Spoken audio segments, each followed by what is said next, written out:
A major shift has taken place in the automotive sector over a succinct period of time. In this video, I intend to articulate my thoughts on the profound dip or potential absence thereof in the automotive market. Greetings, everyone. This is Mitchell Watts from Town and Country TV. Our discussion today will encompass all facets of the automotive industry. This video is unscripted, giving me the freedom to talk openly and earnestly, sharing a car dealer's viewpoint on the current landscape of the industry. Just for your information, if you weren't already aware, our business is known as Town and Country Ford TC Customs, as evident here. We run a car dealership in the cities of Bessemer and Pell City, located in Alabama. I bring this up not with an intent to market anything to you, as that's not the mission of this channel, but to assure you that we are credible experts with a wealth of insider knowledge. We are more than happy to impart this knowledge to you through this video. To begin, let's embark on a journey down the annals of recent history to comprehend the current scenario. There has been a shortage of microchips for quite a while now, if you weren't already aware. This crisis likely originated around 2019 or 2020 when the COVID-19 pandemic first started spreading fear globally. This escalating concern and anxiety impacted people's decision-making. The uncertainty of the situation led car manufacturers to question the future impact on their operations. They communicated to their suppliers that car production could not continue as expected due to the anticipated drop in sales owing to the pandemic. This resulted in the cancellation of numerous orders for a variety of microchips and other components integral to the supply chain. Concurrently, the imposition of social distancing guidelines escalated the demand for electronics like computers, iPads, and other gadgets that became vital in facilitating remote work conditions.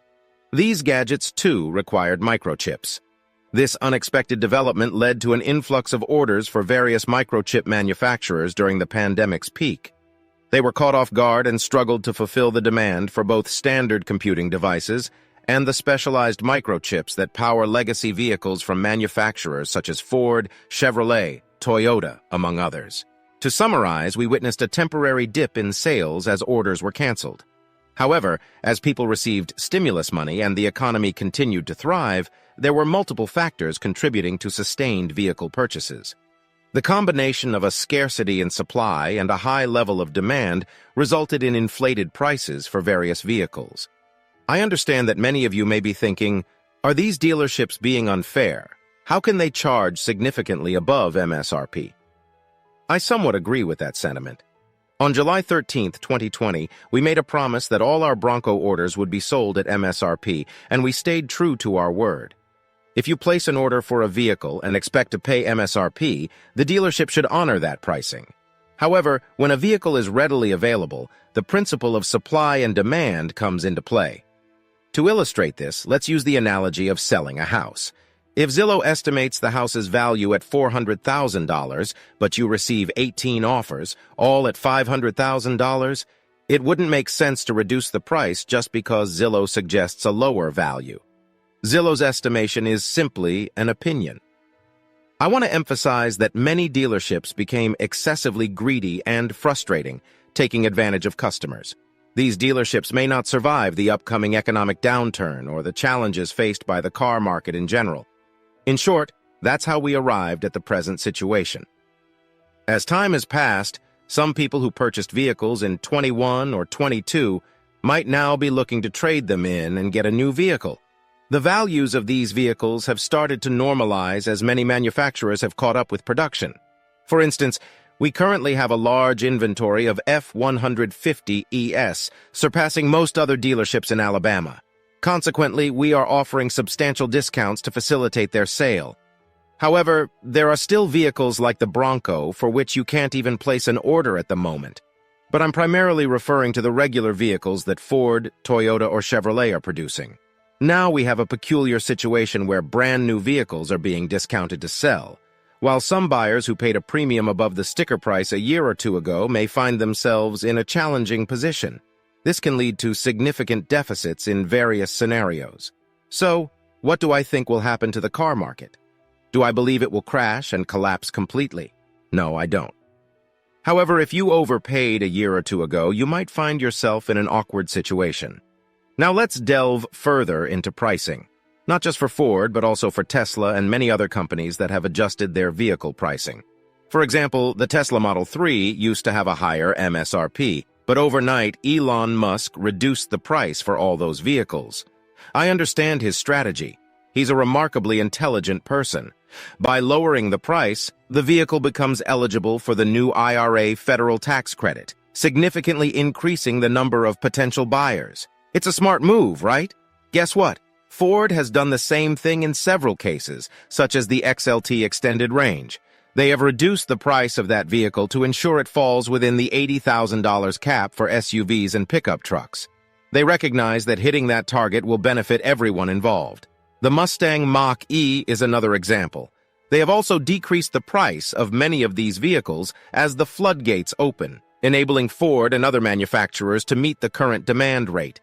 This will lead to a significant correction in pricing for those who made their purchases a year or two ago.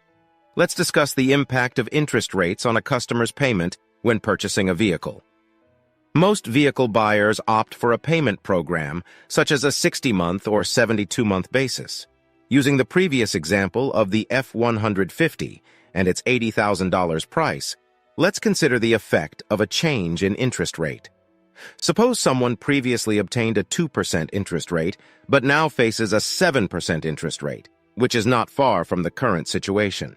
This results in a 5% interest rate change, which we'll use for simplicity.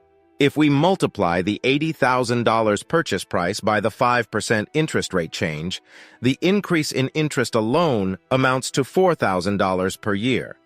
Dividing that by the 12 months of payment yields $333 monthly change solely due to interest.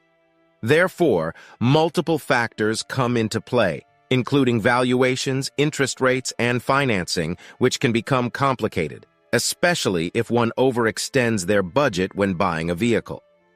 Now, is it a terrible time to purchase a vehicle?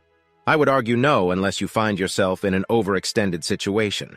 In that case, buying a vehicle may not be the best decision. I apologize if this seems insensitive. It's just a suggestion to consider selecting a more affordable vehicle if your monthly budget is already stretched. So, who is the current market suitable for? If you possess patience, financial discipline, and have saved up, now is an opportune time to buy.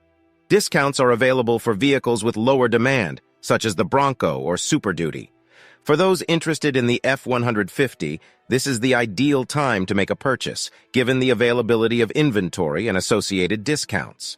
Ford has even introduced trade-in assistance and 0% financing for specific terms, further indicating the favorable purchasing conditions.